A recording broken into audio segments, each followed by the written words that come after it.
Today, we're going to talk about something that many of you are facing right now, or you may face this in the future. And I want to warn you, this conversation may not be easy, but it's going to be honest. What do you do when the person you love begins to disappear? Not physically at first, but mentally. When they can't remember what you told them yesterday, when they start to ask the same questions over and over, when they look at you and you can see they're trying to place who you are. My guest today, Sue Lick, lived through this with her husband, Fred. Theirs was a second marriage for both of them, and Fred was almost 15 years older than Sue. In her memoir, No Way Out of This, Loving a Partner with Alzheimer's, she doesn't just tell us about the medical journey. She tells us about the financial strain, the identity crisis, the two badly behaved dogs that made everything harder, the guilt of placing Fred in memory care, and the messy, contradictory emotions that come with watching someone you love slowly slip away. Welcome to Boomer Banter, where we have real talk about aging well. I am your host, Wendy Green, and every week we talk about the challenges, the changes, and the possibilities that come with this season of life. And if you're caring for someone with dementia, or if you're caring for aging parents, this conversation is for you. Because Sue's going to validate something you probably already know, but you're afraid to say out loud. Caregiving is hard. It can be really hard. And you don't have to be perfect at it. So, Sue Lick, welcome to Boomer Banter. Thank you very much. Thank you for that nice introduction. Well, there's so much to talk about here. So I want to start, where most of us start at the beginning. So how long were you married to Fred before you started noticing something wasn't right? It was about 15 years in. Okay. We had moved to Oregon in 96, and 2002 is when we really knew something was not right. So you had 15 good years leading up to that. Oh, yeah. And he was so healthy and youthful, and his parents lived a long time and were energetic. And it's like, okay, he's going to be around for a long time. Yeah, it was a good investment. Yeah, it seemed like it. So what were some of the first signs that you saw, Sue, that were troubling? Well, I went through this with my grandfather, so I had seen a certain amount of dementia before, and I'd also written about it, and I used to sing for memory care centers and things. So, I had some experience. There was a good period of about a year, I think, where we never fought much, but we were arguing because he didn't seem to remember anything I told him, and I'd be like, don't you care enough to remember? I told you that, And I'm sure a lot of people go through that. I told you that. How come you don't remember? Isn't it important to you? So there was that. He was with his mother when she died in 2001. And that evening he said, I'm really having trouble remembering things. Mm-hmm. And I said, well, you've just been through a stressful thing, and, Right. I'll hope you remember. It's okay. But, this is a man who was always turning to me to ask what was on the calendar for the day. What's the person, I was like the carrier of the information, and didn't even realize that this was a problem. It's, just an absent-minded guy, Right. And that was your role. I mean, you just assumed that was normal. Yeah. So at what point did you start to say, oh, maybe there is something more serious here? I mean, was it after his mother's passing or? Yeah, unfortunately, my mother passed not long after. And in that period in between, I was doing a lot of research and reading, and you look at all the things online and what are the signs, what are the symptoms, and you're going, oh yeah, yep, uh-oh. Uh-oh. I know, because we all make excuses, right? Like, where did I put my phone or my keys, or why am I standing here in front of the refrigerator? Oh, And we oh do start to look for signs, but this was different. yeah. When things would come up, he couldn't remember his name and address. I remember he went to give blood, and he did that on a regular basis. And they turned him away because he couldn't give his home information, his phone number and address. He was brokenhearted. Yeah, but he was young. He was what, 65 when this started? Yes, yes. So it's sort of borderline early onset. Oof. So did you like go to the doctor and get an official diagnosis at some point? Um, yes, eventually. We went to our Uh-huh. regular doctor. We live in a small rural town where we don't have a lot of specialists and things. And our regular doctor said, well, Fred just drinks too much. That's what it is. Mm. He enjoyed his wine, but, you know, that Did you wasn't, agree? Did you think he drank too much? no, no. He wasn't, that wasn't a problem really. But, but I was pretty sure that wasn't it. But Mm-hmm. it took 2 years to get to a specialist who was 2 hours away, and, 4 hours away? 2. 2 hours away. Still. Yes, I know, still, and he was rude and Ugh. abrupt, and he administered the what they call the mini mental exam, and, said, "Well, yeah, looks like that's what you got," and then he was out the door. You No know? further discussion with you about it. No, no. So you and Fred, you must have looked at each other and was like, what just happened? Uh-huh, pretty much, yeah, we got in the elevator and looked at each other and said, "Now what?" You know? Yeah. So now what? Did you go back to his regular doctor, or? We went to this guy a couple of times, got some prescriptions. Some of them backfired, and he had hallucinations and things that were really bad. But I still joined the local support group. There was a local psychologist who hosted a support group here, and most of them were going to this other guy who was a little closer. And we changed doctors and went to him, and he was terrific. He really was. Oh, that makes such a big difference. Ugh. Yeah, he was kind, and he always acted like he had all the time in the world, and and he knew his Mm. stuff. You know. Yeah, and it sounds like from your book that you and Fred both developed a very trusting relationship with him. Yeah, yeah. Yeah. So as this was progressing, how aware was Fred of what was happening to him? He was aware. He was frustrated.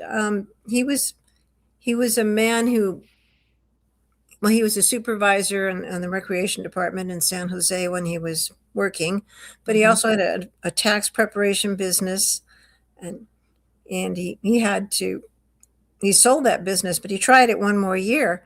Mm. But he made a lot of mistakes, and people were getting letters from the IRS, and that was terrible.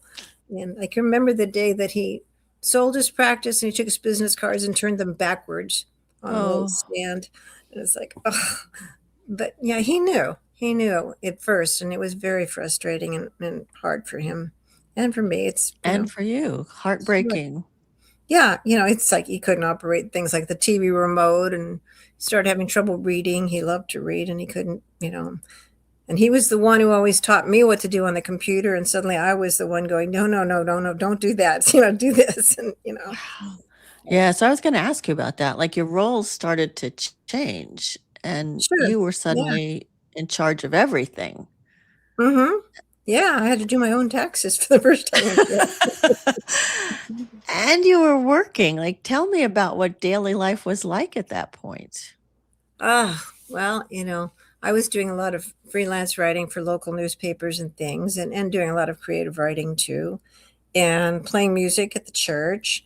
I had that was a part-time job as a music minister, and I had a busy life, and I got my MFA in the middle of Fred's illness, Oh, and I was 51 when I graduated, and I wanted to teach, and I started teaching, but as he got worse, I couldn't leave him, and he didn't even understand where I was going or what I was doing, and Yeah. had to give it up. And did you bring help into the house, Sue?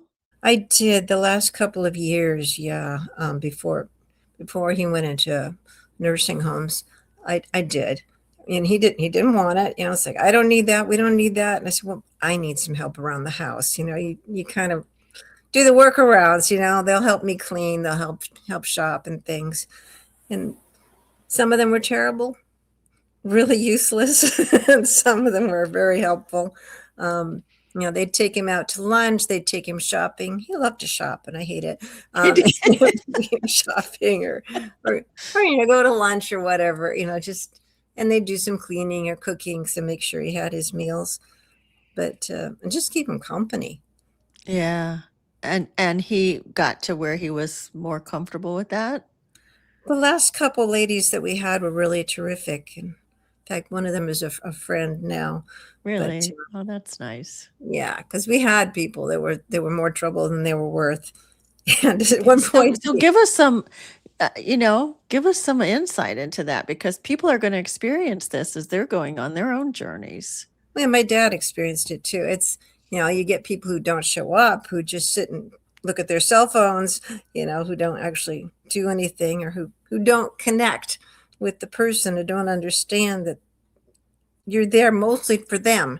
And It's what kinds of things so you invite somebody into your house to care for your husband so that I guess so that you can teach or write or right, play right. whatever. Yes. What kinds of things were you asking them to do?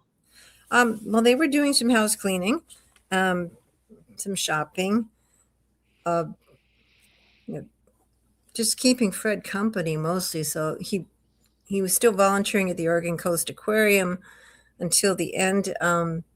Yeah, So they so would take him there? yeah, yeah. I mean, he had to stop driving, and so people would give him rides and just keep him busy, Mm. basically. Whatever, play cards, whatever they could do to keep him occupied while I was madly making copies for my handouts and preparing for my classes and going and doing them. Yeah. Yeah, but not showing up. Oh boy, that's probably the Oh yeah, worst. I know. And some. Oh, I have Fred lost our checkbook and at one point because they went to the grocery store, and the guy was off playing the lottery machine. He just left Fred? Uh huh. Yeah, Wow. yeah. So you get people who do that are not paying any attention to him really. And we had one guy that was like, "This guy's from heaven. He's wonderful," but he quit. He went off to some other activity. Oh no. And so there was a lot of that people just don't stay in that kind of work. my, Yeah. my dad had one who ran her car into his garage door and broke it. Oh my gosh. And meanwhile, you're just trying to hold everything together. Right, right. And then you had those crazy dogs, Sue. I'm sorry, but we have to talk about the one particularly crazy dog. Oh yeah, my babies. Uh, Well, it was really not wise to adopt puppies at that point. And Fred couldn't handle them at all. He was, and when you got them, you already knew about his diagnosis? oh yeah. Yeah. Oh yeah, Yes. he was well into it.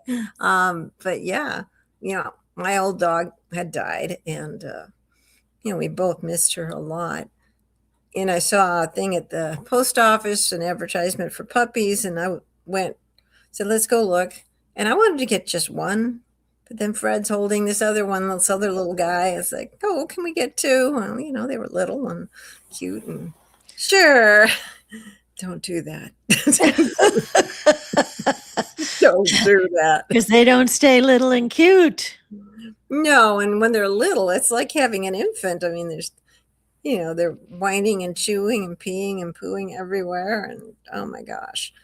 But yeah, But that one whose name is escaping me, you so couldn't get him trained to stay in the yard. he was wonderful in obedience school, but he wouldn't stay home. He just kept jumping the fence, and I built a higher fence, and he got over that too. And yeah, it was too much and broke my heart, but I had to get rid of him. I know, but that wasn't until Fred was already in the nursing home.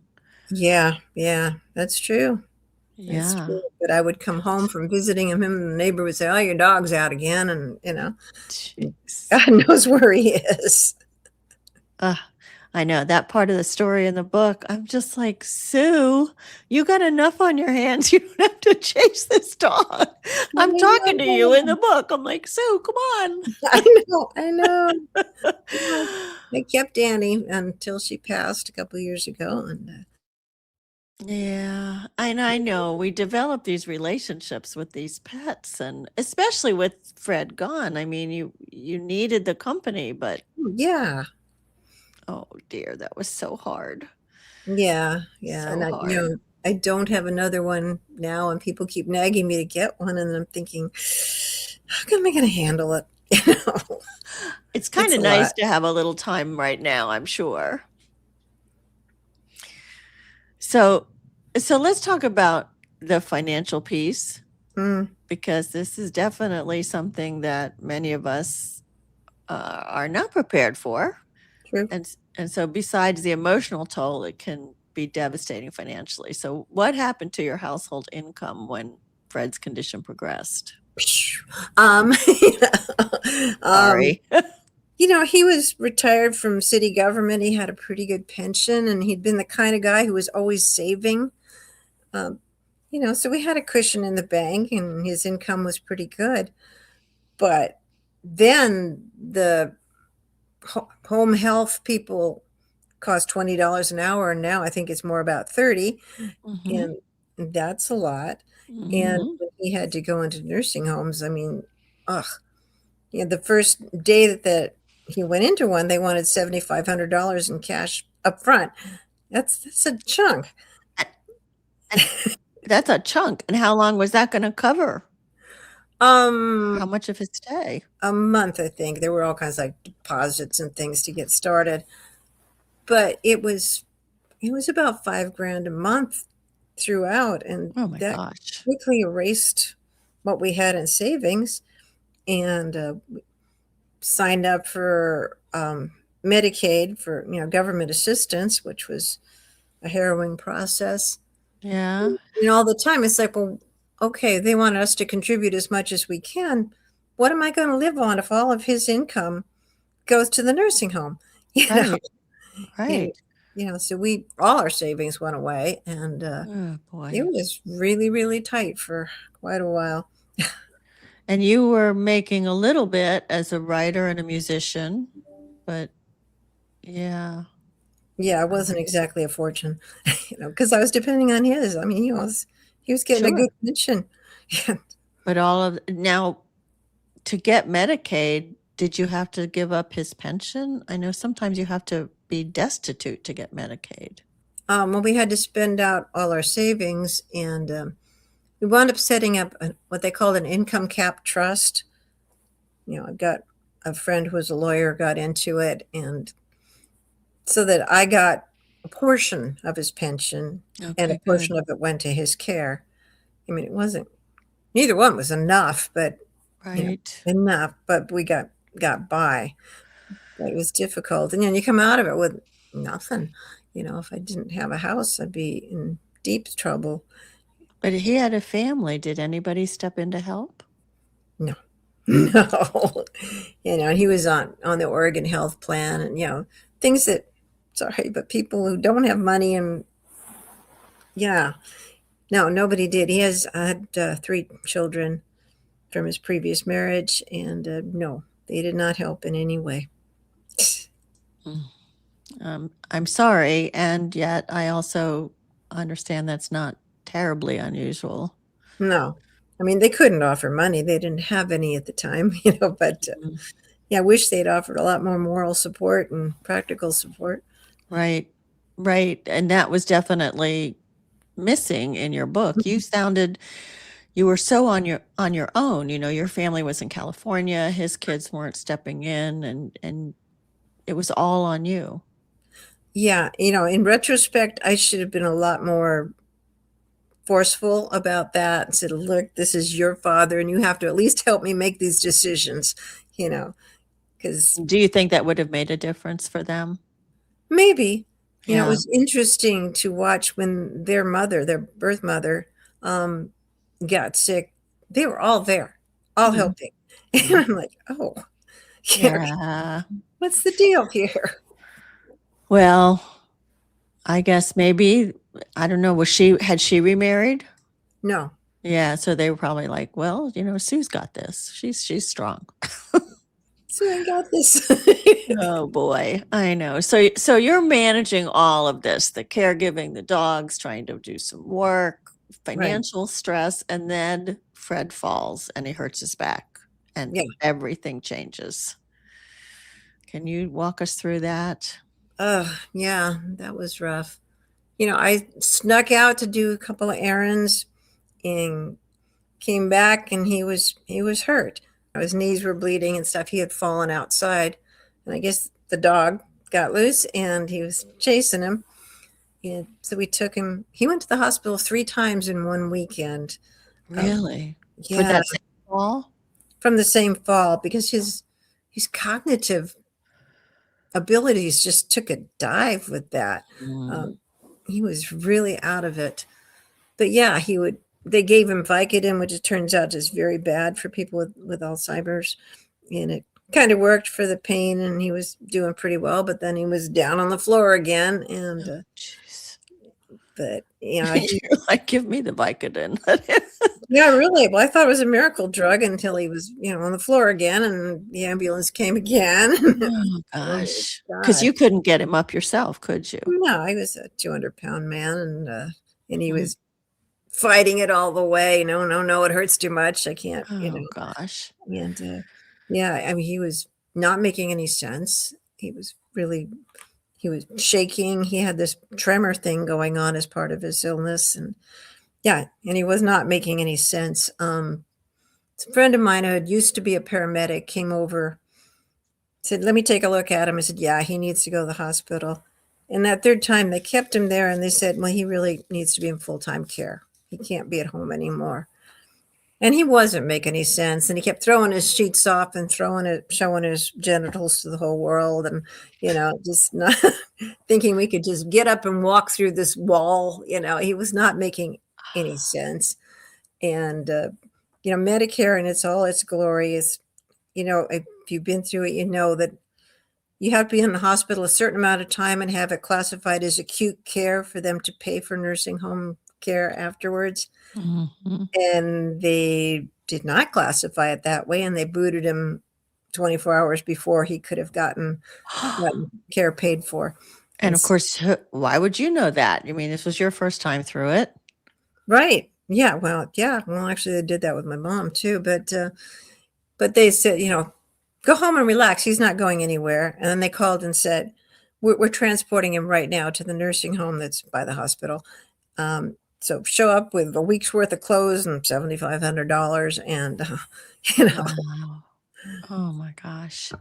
yeah. Yeah, so the insurance pitfalls are another thing Ugh. to think about, be aware of when you're going through something like It this. is, even with my dad, he's had some mental problems, but it was mostly physical. But he shattered his thigh at one point. He was in his 90s, and they sent him to a really bad nursing home. And I'm here in Oregon, and they call and say, "Your father has to. We're not keeping him. He has to go." What? Because he wasn't making progress in physical therapy because he couldn't put any weight on his leg. So they said, "We can't keep him." It's like, but I'm in Oregon, and where's he gonna go? Right? So yeah, Uh, okay, so the doctor tells you he can't come home anymore. He has to right, go to right. what did that do to you, Sue? Oh God. Well, I was surprised because I really thought we'd be going farther into the illness. I mean, Fred was still like showering and dressing himself and things like that on his own. The activities of daily living that they talk about, he was still Mm. doing them. You know, he didn't understand what to do with salad dressing and things like that. But he was still, I thought we'd be going farther into it before he'd have to go into care. Um, So I felt kind of guilty, like I hadn't done enough, Mhm. certainly guilty because he'd fallen. Um, it was interesting. It's like the first time I did laundry, I came home, it's like, I won't be washing his clothes anymore. I'm living alone. This is Yeah. whoa, this is a shock. And he was so upset. I mean, he just cried and begged to come home and said, "I'll be good. I'll be good. Take me home." You know, and, and you want to, you want to say, Yes, of "Yes, course you sure. do. Get in the car. We're going." you know, I know, and he, because you probably at some point were questioning yourself like, "Well, maybe if he comes home, I'll do a better job. I'll take care of him in a different way. I'll do more or whatever." yeah, yeah, for sure. Yes, and yeah, and at some point he confused me with his first wife and thought I was divorcing him, because Oh, he didn't understand. Why am I here in this whole different place with these people who I don't even know? And yeah, yeah. it was so hard. Yeah. That is, I yeah, I felt your pain as I was reading that. I was like, "Oh my gosh." And Yeah. so how long did he stay in that nursing home before he got moved again? He was in 4 different places. Well, he Mm. was in the first place for a couple of months, but they were allegedly doing physical therapy, and that wasn't happening, and it was not a good place. So they were opening this new adult foster care place in town, and Oh, that's okay, and he would right. be one of the first residents there. Okay, that sounds perfect. 5 grand a month. I went with one of his caregivers and checked it out and moved him in, but they didn't know anything about Alzheimer's. Um, they didn't have any activities. There was nothing for him to do. There were times where I showed up and there was nobody to help the people there. You know, I remember an old guy needed to go to the bathroom, and I'm like, "Where are all the staff?" And I took him because there's Ugh. nobody there. I actually turned them in to the state caregiver authorities. and, they Yeah, the way you described that was just horrible. Like, so, and I had never heard of that foster care for Alzheimer's or Yeah, there's dementia a lot of them patients. actually. Yeah, my brother's mother-in-law is in one now. And they can be wonderful. It just, if they know what they need to do and how to do it. But they didn't keep the doors locked. He was doing a Chico. He started running away. Um, not Chico, necessarily Chico is the dog. Yeah. because the dog, not necessarily with clothes on. No. Yeah. So we moved him to another place, an hour and a half away that was, a memory care center, which is very nice. It's still going. It's actually a beautiful place, and people really are well trained, but they don't handle medical stuff. It's strictly memory care, and they were very good until he needed more Yeah. So physical care. if somebody listening was starting to explore different options for somewhere to live, I mean, what do you wish you had asked about that foster care or known more about the foster care that might have prevented you from going there? Well, they were brand new and I believed what they said, and I'm not sure how I would have checked them out except to be maybe more suspicious. They said, "Oh, we know how to do this." It was a husband-wife team. The wife was a nurse in China. China. She was from China. She had been a nurse, and you know, it seemed like everything was good, Hmm. but it wasn't. And I don't know when it's a new facility. Yeah. I don't know how you check it out. If it's someplace that's been going a while, you know, definitely visit, drop in, see if you can have a meal there. Hmm. See how they're treating the people during mealtime and what they're serving, whether it's Yeah. good food or not. Um, you know, definitely spend some time. And if you can get there at different times of day, how is it in the evening? How is it on a weekend? Even the Mm. good place, half the staff is gone on the weekends. They don't work weekends, and they Ah. just put everybody in front of the TV and expect them to be amused. And I'd be sitting there looking at an old lady trying to get out of her wheelchair and thinking, okay, if she gets up, I'm gonna have to jump and grab her because there's no staff here, you know? And this was at the good place. This is at the good place, yeah. Mhm. But yeah, talk to people who have their loved ones there. I mean, definitely check it out all the way. So you were heroic though, Sue. I mean, you made that drive every day. No, I didn't make it every day. It seemed like you made it every day from your book, an hour and a half there, then you would teach a class, then you'd go back. I'm like, unbelievable what you did to be there with Fred, and then sometimes he didn't know you. Yeah, the first time he really truly didn't know me. I mean, for a long time he didn't know my name. I thought, well, it doesn't matter. I wore a name tag for a little while, but you know, as long as he knew I was the one he loved, I didn't care that Yeah. much. But the worst day was our 25th wedding anniversary because he truly did not know who I was. He looked Mm, at me like a stranger, and that just broke me. You know, I it just bet. broke my heart. Ugh. And you tried to take him out for dinner that night, right? Not that night. Not that night? We That just was a went through our different.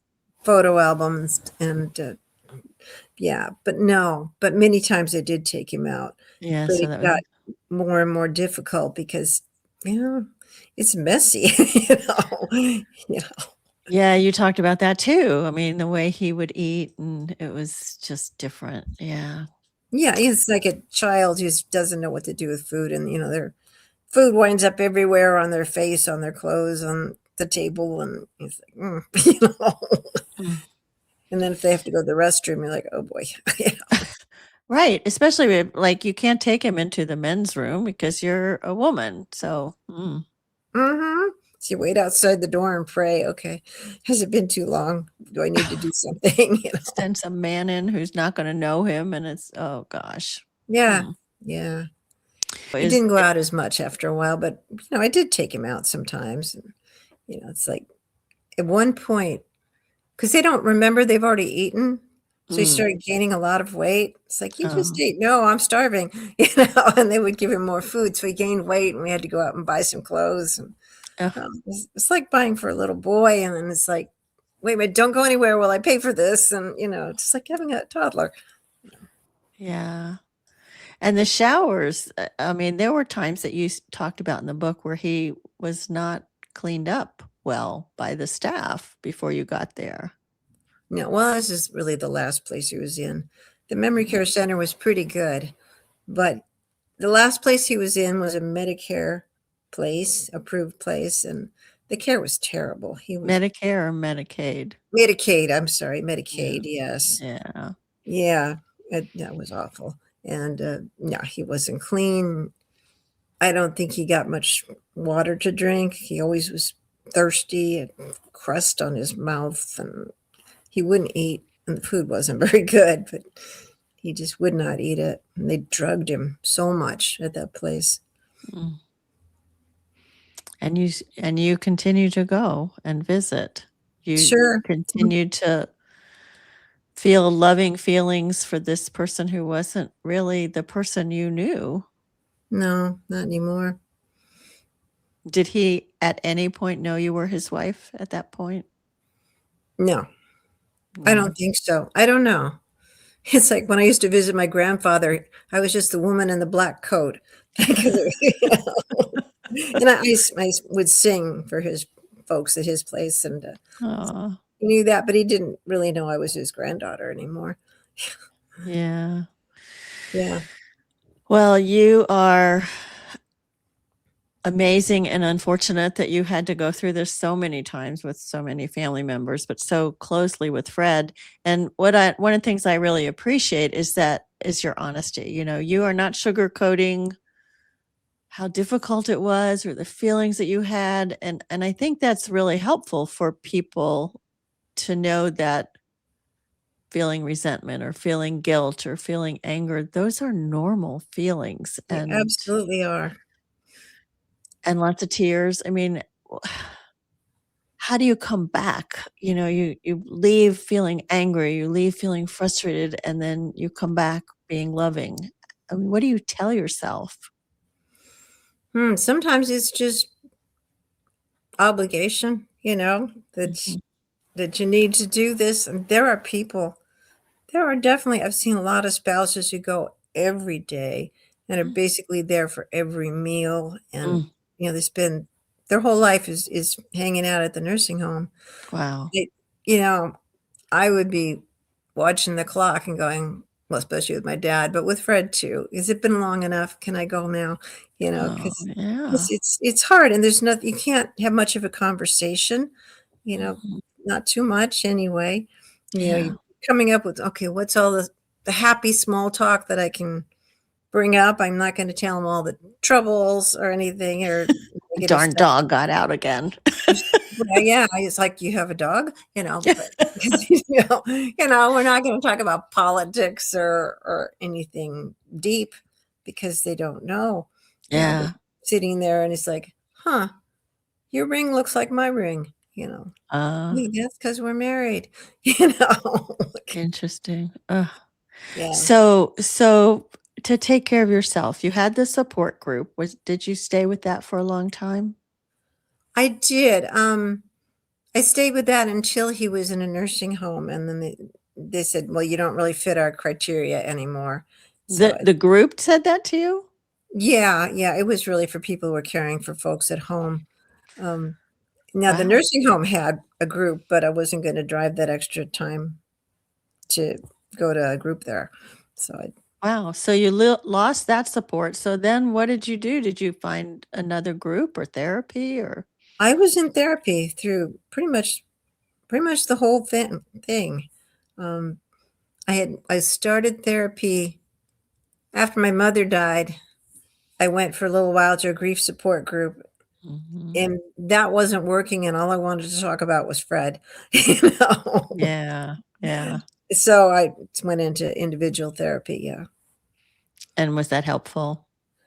It was person I had moved back to California after a while, but then the next one I got, she was a saint. She Oh, was really wonderful, and yeah. yeah, she was very helpful. And I don't know how you get through it without somebody to talk to. That's what I was gonna say. I mean, I can't believe the group kicked you out. So It's now you're like, "Wait a minute, nobody I'm still." understands unless they've been there. I think that's probably true. Yeah, I mean, we can intellectualize it, which is what some of what we're doing in Mhm. this conversation, talking about what happens, how people can think about it, but yeah, so how long after Fred passed did you put together this book? I had been writing the whole time. I would sneak into my office or write in my car or whatever. I'd been taking notes. So I had about 1,000 pages of journal Wow. that I condensed into a book. So it was a matter of several years. But before I got serious about it, and it's like, I didn't want to be talking about Alzheimer's all the time, Mm. you know? Yeah. Yeah, but yeah, it's an important story to tell. So I did do it. So what do you normally write about, Sue? Um, Lately I've been writing a lot about living alone, but Mm. I've done a couple of books on childlessness since I don't have children of my own. We didn't have any kids together. Mhm. And so I've written about childlessness for a long time. And this is a natural progression. If your partner with whom you're childless passes, then you're alone. Um, Solo aging, yeah. Solo aging, that is the focus these days. I've got a Substack called Can I Do It Alone? Mm. It's getting a lot of traction. There are a lot of people out there who are alone or who are afraid of being alone. They're taking care of someone now, and they can see their future is going to be solo. So there are Yeah, a lot of people. I mean, people don't realize 27% of American households are occupied by just one person. yeah, That's a lot. yeah. That is a lot, and I wonder what percentage of those have children that might be able to help, but, not all children step up either, so No, you can't count on that, or that, the way this way society is now, they may live across the country, and might not be able to help at all. and so as a solo ager, I know this is veering off a little bit, but as a solo ager, you still have to figure out who is gonna be your community because Mhm. it Mhm. takes a village, right? It does, and that's a lot of it. You need to build the connections that you don't have naturally because you're not, you're not surrounded by loving family who will be there. If you go to the doctor and they want to know who your emergency contact is, you have to think a bit Yeah, because it's like not who's just you put down your husband or your child. you know yeah, yeah, it's a whole other set of challenges to face. Yeah. hmm hmm So, what message would you want people who are in the middle of this caregiving right now, or who see it coming? What message would you want to leave them with? Ooh, you'll get through it. You've got to take care of yourself as much as you can and keep as much of your own life as you can because you're going to need it when it's over. And ask for help, demand help. If there are family members around who aren't stepping up, insist. Don't Mhm. just let it slide. You know. And that's a really good point because I think a lot of us in this boomer generation, right? We were so independent. hmm And hmm there's almost this mindset, well, if I ask for help, then I'm admitting that I'm not able to do it myself. And no, ask for help. Yeah, yeah, definitely. And not just family either. Friends are actually like to help most of the time. They're Yeah. glad to be asked. They see you're in trouble and they don't know what to do. I mean, if Mhm. you can say, "Hey, could you go get this prescription for me?" They'll do it. And it's not Yeah. that big a trouble, you know. Right. But if you don't ask, they don't even know that you need help. If you present this "we're okay" thing, Right. they don't know.